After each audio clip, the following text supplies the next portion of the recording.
ইয়া আইয়ুহাল্লাযীনা আমানু কুতিবা আলাইকুমুস সিয়াম কামা কুতিবা আলাল্লাযীনা মিন ক্বাবলিকুম লাআল্লাকুম তাত্তাকুন।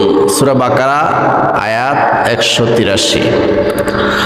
আল্লাহ সুবহানাহু ওয়া তাআলা ঈমানদার মুমিন মুসলমানদেরকে ডেকে বলতেছেন, ইয়া আইয়ুহাল্লাযীনা আমানু, হে ঈমানদার বান্দারা, হে ঈমানদার মুমিন মুসলমানেরা, কুতিবা আলাইকুমুস সিয়াম, তোমাদের উপরে রোজা ফরজ করা হয়েছে।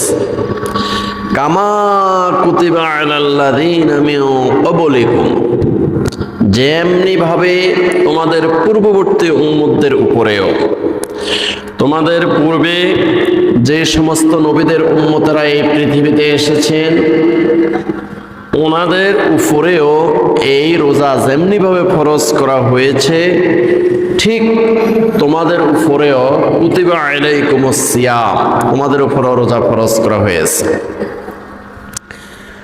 তো এই রোজা কেন ফরজ করা হয়েছে? আল্লাহ রাব্বুল আলামিন সাথে সাথে বলতেছেন লাআল্লাকুম তাত্তাকুন, যাতে তোমরা পরহেজগার হতে পারো, আল্লাহর ওলি হতে পারো, আল্লাহওয়ালা নবীওয়ালা হতে পারো, তোমরা যেন আল্লাহর খাঁটি মুমিন মুসলমান বান্দা হতে পারো, এই জন্য রোজা ফরজ করা হয়েছে।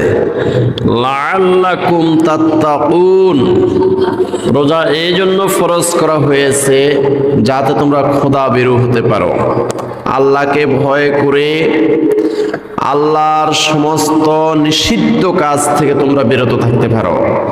আল্লাহ সুবহানাহু ওয়া তাআলা যে সমস্ত কাজ করতে নিষেধ করেছেন ওই সমস্ত কাজগুলা থেকে যাতে তোমরা বিরত থেকে আল্লাহর ওলি হতে পারো, এই জন্যই তোমাদের উপরে রোজা ফরজ করা হয়েছে।